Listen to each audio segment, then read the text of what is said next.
제1법칙이 관성의 법칙입니다. 이 관성의 법칙이라고 하는 것은 모든 물체는 외부의 힘이 작용하지 않는 한 정지한 물체는 계속 정지해 있고, 또 운동하는 물체는 계속 같은 속도와 같은 방향으로 운동하려고 하는 성질이 있다. 이게 뉴턴의 관성의 법칙이에요. 쉽게 말하면 하던 대로 하려고 한다. 그게 관성의 법칙이에요.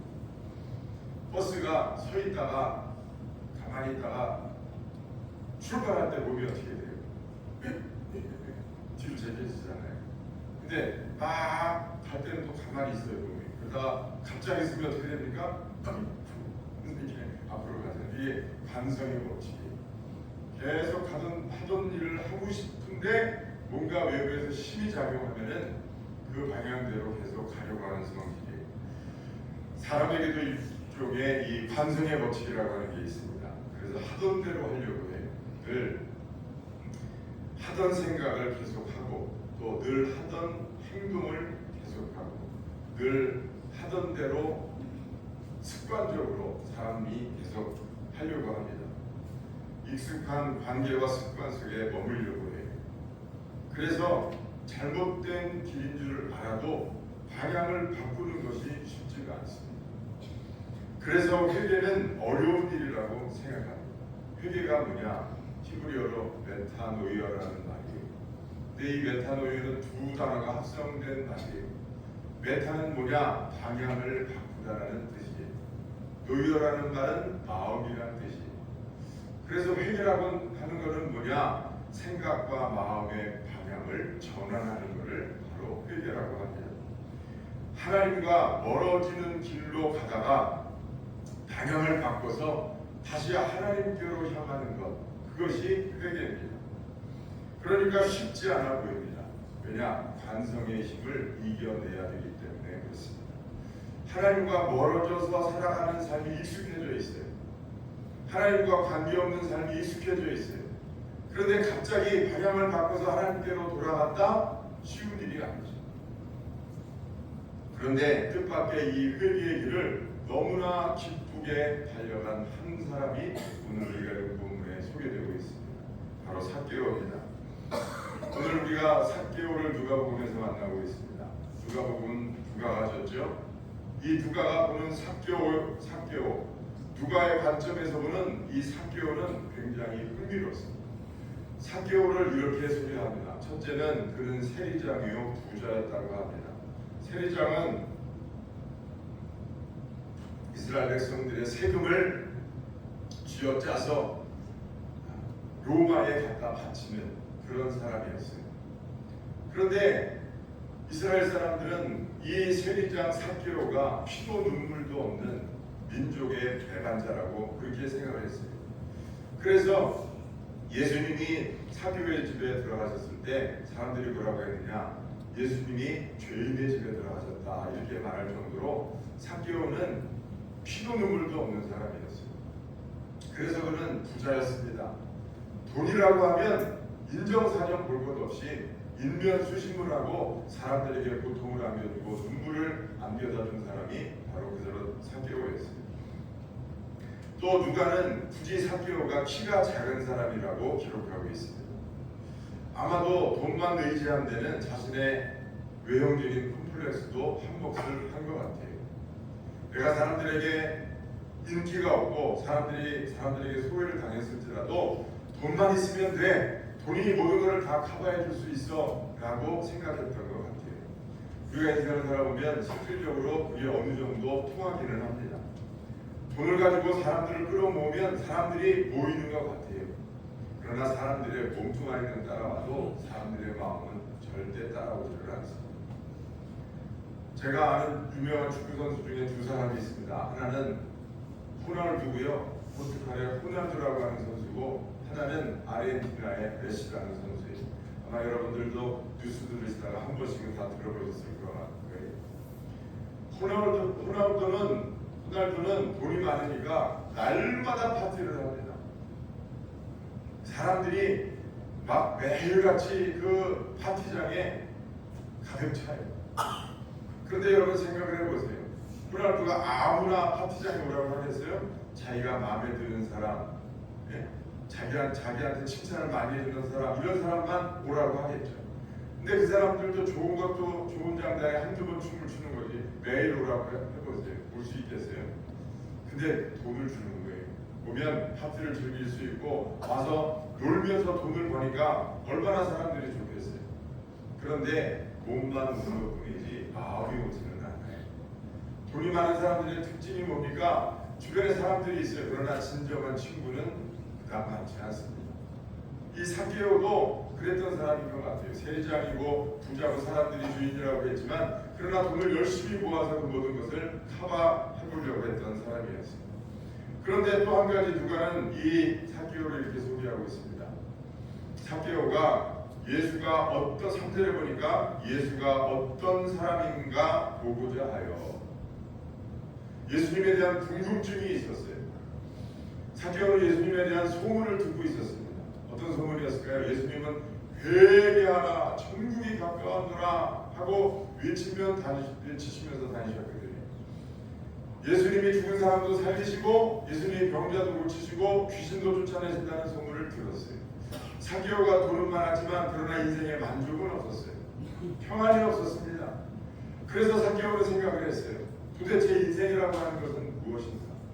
나는 무엇을 잘못 살고 있는가? 돈만 많이 모으면 되는 줄 알았는데 그럼에도 불구하고 만족하지 못하는 무엇인가가 있다. 내 인생의 이 문제를 어떻게 해결할 것인가에 대한 영적 궁금증이 있었어요. 그래서 그 예수님을 보고 싶었어요. 그래서 만나러 갔는데 예수님은 군중에 휩싸여서 볼 수가 없었어요. 그래서 돌감람나무 위에 올라갔습니다. 성경은 그렇게 그대로 기록하고 있어요. 예수님이 누군가 하여 어떤 사람인가 하여 보고자 하되 키가 작아 돌감람나무 위에 올라갔더라 그랬습니다. 여러분 이 영적 호기심 이게 참 중요합니다. 삭개오는 예수님께서 이 삭개오를 보시면서 야!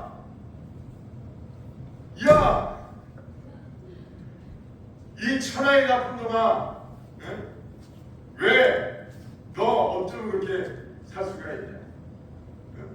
너는 피도 눈물도 그냥 사람의 탕을 쓰고 어떻게 짐승만도 못한 짓을 하면서 사느냐?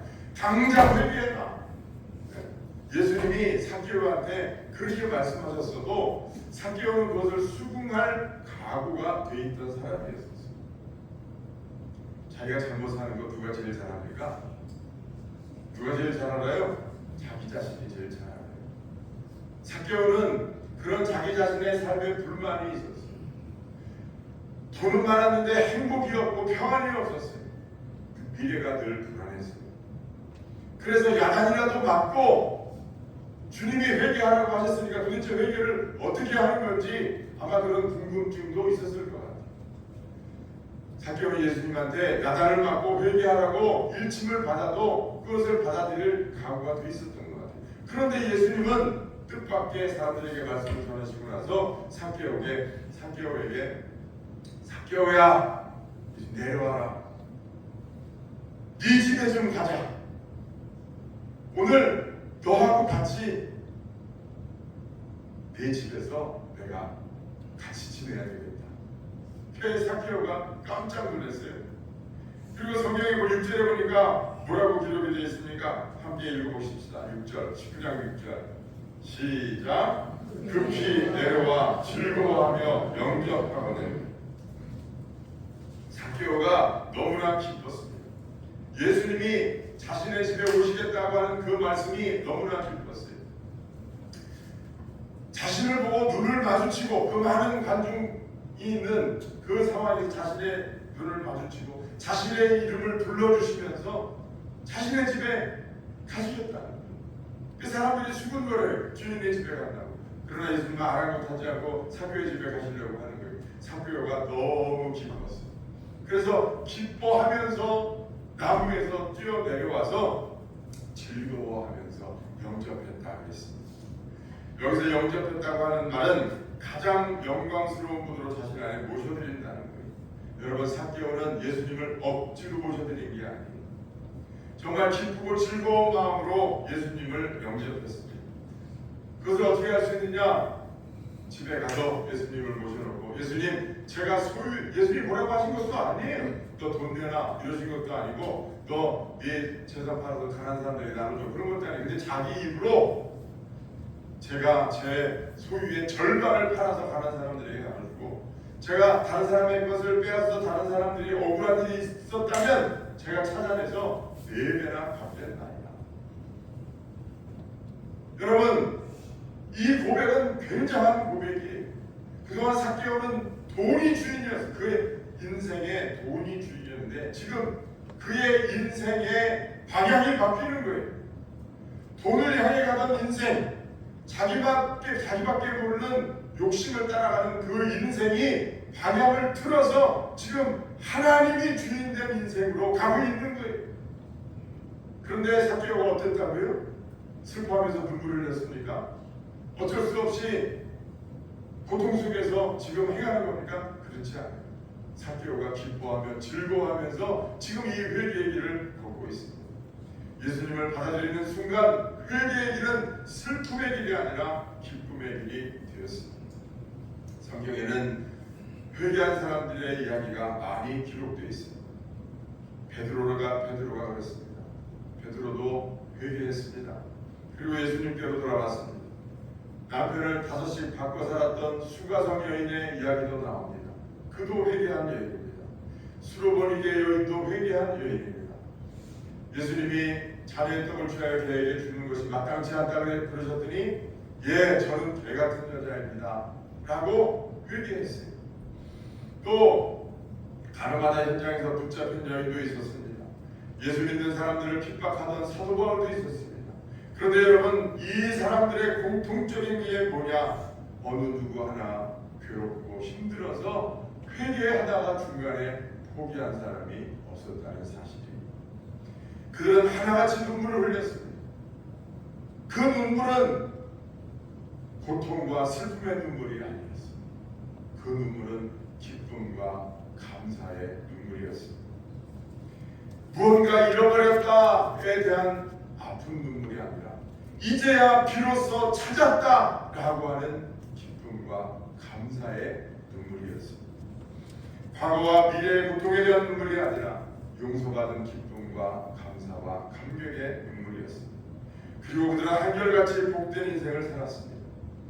회개의 길, 돌이키는 길로 들어서는 것은 복된 자리로 나아가는 길입니다. 그들은 회개하면서 기쁨에 겨워서 얼마든지 그 길을 즐겁고 감사한 마음으로 갈 수 있었습니다. 그 길은 슬픔과 눈물과 한숨의 길이 아니요 기쁨과 가슴 벅찬 소망의 길입니다. 자동차가 방향을 바꾸는데 몸은 원래 방향으로 쏠립니다. 그래서 자동차가 가다가 갑자기 휙 우회전을 하면 몸이 이렇게 쏠립니다. 왜냐하면 몸은 계속 원래 방향으로 가려고 하기 때문입니다. 우리 삶에도 관성이 있습니다. 지금까지 살아온 방향으로 계속 가려고 합니다. 그래서 하나님께서 돌이켜라 라고 말씀하실 때 쉽지 않습니다. 회개라고 하는 것은 방향을 바꾸는 일입니다. 그래서 하나님께서 우리 인생의 방향을 바꾸시려고 하실 때 우리는 처음에는 낯설고 불편합니다. 내가 붙들고 있는 것을 내려놓아야 될 수도 있습니다. 그러나 기억해야 됩니다. 하나님께서 우리 인생의 방향을 바꾸실 때는 우리의 것을 빼앗으려고 하는 것이 아니라 그 손에 더 좋은 것을 쥐어주시기 위함이라는 사실을 기억해야 됩니다. 여러분 이것을 믿는 사람이 회개할 수 있습니다. 이것을 믿는 사람이 돌이킬 수 있습니다. 빼앗기는 것이 아니라 하나님이 그 손에 더 좋은 것을 주시려고 한다는 마음의 확신과 믿음이 생기면 여러분 그 복된 길로 그 회개의 길은 복된 길이 되는 것이고 그 길은 기쁨과 감격의 길이 됩니다. 하나님은 나를 불행하게 만드시는 분이 아니라 더 좋은 길로 인도하시는 분입니다. 우리는 지금 당장 눈앞에 있는 것만 봅니다. 그러나 하나님은 우리 인생의 끝까지 보고 계십니다. 그래서 하나님의 길로 방향을 돌린 사람은 시간이 지나면 이렇게 고백합니다. 그때 하나님이 막으신 것이 내게 축복이었다. 그때 하나님께서 나를 정지시키셨던 그것이 내게 가장 큰 은혜였다. 내가 가고 싶었던 길보다 하나님이 인도하신 길이 더 좋은 길이었다. 하나님이 내 길을 바꾸신 것이 축복이었다. 그러므로 사랑하는 여러분, 회개의 길은 슬픔의 길이 아니고 그 길은 한숨의 길도 아니고 고통의 길도 아니고 회개의 길은 하나님께서 부르시는 길이고 잃어버린 것을 되찾는 길이고 용서받는 길이고 하나님께로 돌아가는 길은 가장 복된 자리로 나아가는 길입니다. 그러므로 오늘 하나님께서 우리에게 돌아서라 말씀하신다면 여러분 두려워하지 마세요. 걱정하지 마세요. 마음의 소망을 가지시기를 바랍니다. 그 길 끝에는 우리가 아직 보지 못한 하나님의 은혜가 기다리고 있습니다. 우리 한번 따라해봅시다. 회개는 끝이 아니라 새로운 길의 시작이다. 그렇습니다. 돌이키는 것은 끝이 아니에요. 새로운 시작을 하는 거예요. 하나님께서 우리에게 우리의 이름을 부르시면서 우리 안에 들어오시기를 원하세요. 우리 인생의 주인이 되시기를 원하세요.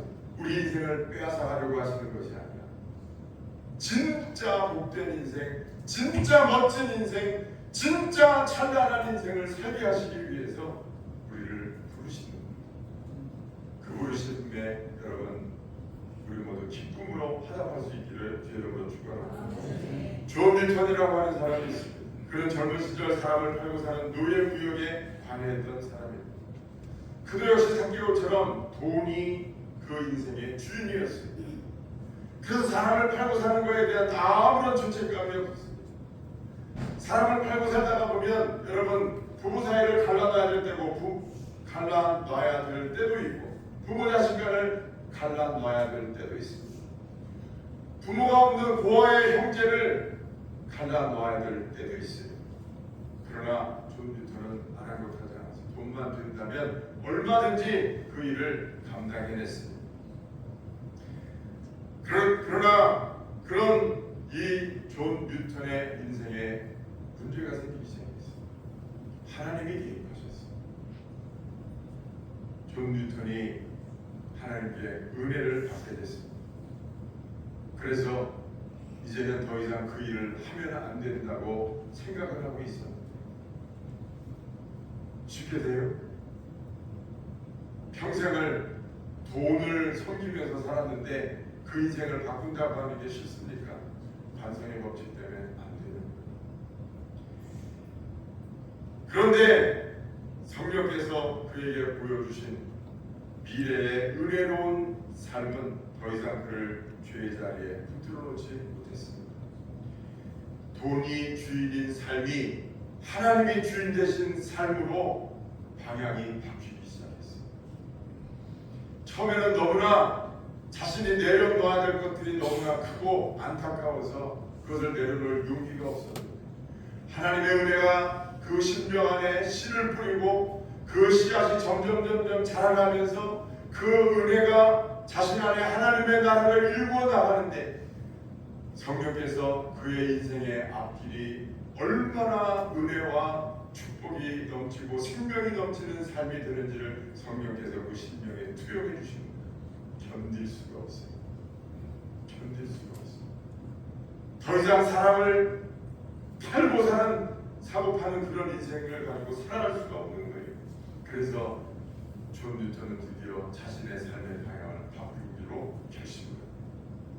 그리고 나중에 은혜가 충만한 성도가 돼요. 자신의 삶을 철저하게 회개하고 돌이켜서 하나님께로 향합니다. 그리고 그는 은혜의 절정에 달했을 때 찬송가 하나를 쳐요. 그 찬송이 어떤 찬송이냐? 나 같은 죄인 살리시 주은혜 놀라와. 세계적으로 사람들에게 가장 많이 불린 찬송 어메이징 그레이스, 나 같은 죄인 살리신 이 찬양을 지은 사람이 바로 이 존 뉴턴입니다. 존 뉴턴은 나중에 깨달았습니다. 내가 이렇게 잘못 살았구나. 그런데 여러분, 회개라고 하는 것은 내가 그동안 이렇게 잘못 살았구나, 그게 다가 아닙니다. 그런 나를 하나님께서 버리지 않으십니다. 그런 나를 하나님께서 이 복된 자리로, 생명의 자리로, 구원의 자리로, 용서의 자리로 나를 부르고 계시는구나. 그것을 아는 게 회개예요. 내가 내려놔야 될 거, 포기해야 될 거, 내가 집착하고 있는 거, 이거를 버려야 되는구나. 생각이 거기에 머무는 것은 진정한 회개가 아니에요. 회개의 영은 하나님이 부어주시고, 성령께서 회개의 영을 부어주실 때 과거에 잘못된 거, 비정상적인 거, 하나님이 기뻐하시지 않는 것도 깨닫게 하시지만, 하나님은 그것보다도 훨씬 더 큰 은혜와 훨씬 더 큰 축복과 훨씬 더 큰 생명의 잔치가 열려있다는 사실을 하나님은 우리에게 보여주셨습니다. 그래서 강하고 담대하게 과거의 길을 청산하고 하나님이 보여주시는 앞길을 향해서 달려나갈 수 있는 줄 믿습니다. 그래서 회개는 절망의 끝이 아니라 은혜의 시작입니다. 죄를 보며 울다가 은혜를 보고 웃게 되는 것, 그것이 회개입니다. 자신의 죄를 바라보면서 마음 아파하다가 하나님이 보여주시는 찬란한 미래를 보면서 기쁨과 감격에 겨워하는 길이 회개의 길입니다. 회개의 길은 눈물의 길입니다. 그러나 그 눈물은 가슴 아픈 고통의 눈물이 아니라 하나님이 보여주신 은혜와 생명의 소망이 넘치는 축복의 눈물입니다. 그래서 여러분, 마태복음 13장에 보면 예수님께서 사람들에게 밭에 감추인 보화에 대해서 말씀하셨습니다. 어떤 사람이 남의 집에 가서 밭을 일구다가 거기서 보화를 발견했어요. 그래서 돌아가서 어떻게 했다고 했습니까? 자신의 전 재산을 팔아서 그 밭을 샀어요. 그 밭주인은 얼씨구나 좋구나, 왜 이렇게 많은 돈을 주나, 밭을 얼른 팔아버렸어요. 여러분, 그 전 재산을 가지고 그 밭을 산 사람에게 왜 이렇게 재산을 낭비하냐고 나무랄 사람은 아무도 없습니다. 그 안에 보화가 숨겨있다는 사실을 아는 사람은 누구나 100이면 100 다 그렇게 할 겁니다. 왜냐? 그런 잃어버린 것이 아니라 더 귀한 것을 얻었기 때문에. 회개란 이와 같습니다. 사람들은 회개하면 생각합니다. 내가 이것을 포기해야 되는구나, 내가 이것을 잃어버리는구나, 내 인생이 재미없어지는구나. 그렇지 않습니다. 회개는 먼저 버리는 것이 아니라 먼저 발견하는 것입니다. 이 마태복음 13장에 보니까 이 사람이 자신의 전 재산을 팔아서 밭을 살 때 기뻐하며라는 단어가 들어요. 자신의 전 재산을 팔아서 그 밭을 살 때 기뻐하며 그 재산을, 그 밭을 샀다. 모르는 사람은 어리석게 보이고 모르는 사람은 낭비하는 것처럼 보이지만, 그러나 이 밭을 산 사람의 그 마음은 기쁜 거예요. 더 귀한 것, 더 좋은 것, 더 복된 것, 자신의 인생을 바꿔놓는 것을 얻을 수 있었기 때문에 그렇습니다. 저도 젊은 시절 누구보다 꿈과 열정이 강한 사람이었어요. 그래서 앞으로 어떤 사람이 될지, 내가 건축가가 될까, 무역하는 사람이 될까, 정말 고민하다가 그래, 내가 무역하는 사람이 돼서 무역 상사를 차려야지, 정말 꿈에 부풀어 있었어요. 그런데 재수하다가 예수님을 만났어요. 예수님을 만나고 보니까 세상에 내가 그동안 그렇게 꿈과 열정에 사로잡혀 있던 그런 것들이 다 내려놨더라. 사도 바울의 고백처럼 정말 금토만도 못한 것들이 되더라. 왜? 더 좋은 예수님, 더 귀한 예수님, 내가 예수님을 위해서 내 인생을 불사른다고 할지라도 전혀 아깝지가 않겠다. 그래서 신학교 가기로 마음을 먹었고 목사가 됐습니다. 제가 이제까지 목회를 하면서 한 번도 그 길에서 다시 돌이켜서 세상에서 내가 목사가 된 것에 대해서 한 번도 후회해 본 적이 없어요. 아무리 목회가 힘들고 어려운 일이 있어도 내가 은혜 받고 신학교 간 거, 하나님의 종이 된 거 한 번도 후회해 본 적이 없습니다. 왜? 저는 더 귀한 것을 붙들고 있다는 것을 알기 때문입니다. 여러분, 더 좋은 것을 발견한 사람은 이전 것을 버리는 일이 아깝지 않습니다. 이것이 회개입니다. 죄를 버리는 것이 아까운 것이 아니라 죄보다 더 귀하신 예수님을 발견하기 때문입니다. 여러분, 사실 이 길은 하나님께서 우리를 이 길로 초청하시는 거예요. 하나님이 이 복된 길로 우리를 부르시는 거예요. 하나님께서 우리를 정하셨어요. 태초부터 정하셨어요. 저와 여러분들을 하나님께서 정하셨어요. 그 정하신 때가 있었고 부르실 때가 있었어요. 그러니까 하나님이 부르셔서 오늘 저와 여러분들이 이 자리에 있는 거예요. 어떤 사람은 10년 전에 부르고 어떤 사람은 20년 전에 부르고 어떤 사람은 엄마 뱃속에서 나올 때 불렀고 어떤 사람은 최근에 부른 사람도 있고 하나님이 부르셔서 오늘 우리가 이 자리에 있는 거예요. 하나님이 정하신 자를 부르실 때가 있어요. 그 부르실 때가 바로 여러분 우리가 하나님께로 방향을 전환할 때예요. 그래서 오늘 우리가 하나님 앞에 나왔는데 우리가 이제는 하나님께서 의롭게 하실 때도 있고 또 영화롭게 하실 때도 있어요.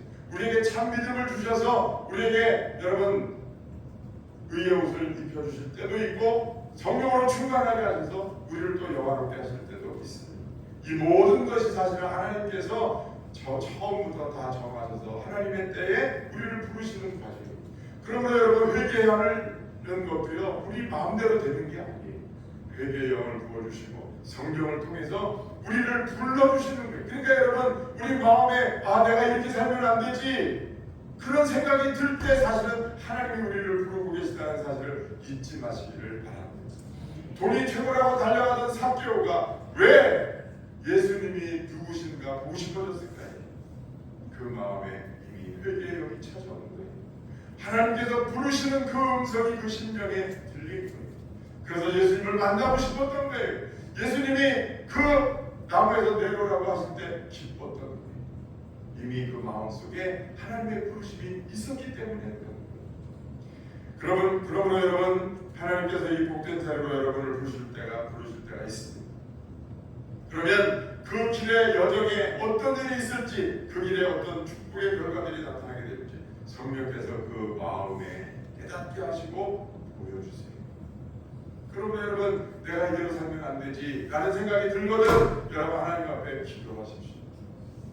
성령 하나님 내게 오셔서 제 삶의 방향이 바뀌어질 수 있도록 도와주옵소서. 그러면 하나님께서 여러분들이 하나님이 원하시는 길로 돌이키셨을 때 어떤 은혜를 주시고 어떤 미래의 결과들이 있을지 하나님이 마음의 그림을 그려주세요. 그 길은 너무나 행복한 길입니다. 그 하나님이 보여주시는 길이 자명하게 내 심령에 그려질 때 여러분 그 어떤 죄도 우리의 그 굴레 속에 가둬놓을 수가 없어요. 왜? 하나님이 보여주시는 그 빛과 생명이 너무나 강렬하기 때문에 강하고 담대해집니다. 죄에 대해서 세상에 대해서 강하고 담대해집니다. 그 놀라운 소망의 확신은 그 어떤 죄의 굴레일지라도 넉넉히 이겨낼 수 있는 영적 파워를 가져다 줍니다. 하나님이 하시는 일이. 그러므로 여러분 아무리 죄의 관성이 심하게 우리의 발목을 붙든다고 해도 앞에 보이는 놀라운 하나님의 은혜를 마음에 투영해 주시고 우리는 죄에 대해서 세상에 대해서 강하고 담대한 영적 군사가 됩니다. 마귀는 그런 사람을 더 이상 건들지 못해요. 마귀가 올가매고 있는 사슬이 끊어지는 순간 더 이상 마귀는 우리가 자신의 소유라고 주장하지 못합니다. 우리는 하나님의 것이다. 그 방향이 틀어지는 순간 그 관성의 법칙에서 벗어나서 하나님께로 방향이 돌아서는 순간 마귀는 손을 놓고 떠나가는 이제 하나님이 주인이 되셔서 성령께서 이끌어 가시는 복된 인생이 될 줄로 믿습니다. 그러므로 돌이키는 일도 사실은 내가 하는 일이 아니요 복된 자리로 나가는 것도 내가 하는 일이 아니요 나를 사랑하시는 하나님의 초청이요 이끌어 주시는 하나님의 은혜이심을 믿으시기를 바랍니다. 혹시 하나님께서 여러분의 마음에 감동을 주셔서 내게로 돌아오라 음성이 들리는 듯 하시다면, 혹시 내가 문 밖에서도 두드리노니 문을 열어다오 나와 함께 거하자 라고 하는 느낌이 여러분의 마음에 생긴다. 여러분 거부하지 마시고 주여 제게 오셔서 회개의 영을 부어주시고 제가 돌이킬 수 있도록 저를 도와주옵소서. 기도하는 여러분 되기를 제 이름으로 축복합니다. 하나님이 반드시 여러분들에게 찬란한 미래를 보여주시고 여러분의 삶을 바꾸셔서 하나님이 영광 받으시는 복된 자리로 나아가게 하실 줄로 믿습니다. 기도하겠습니다.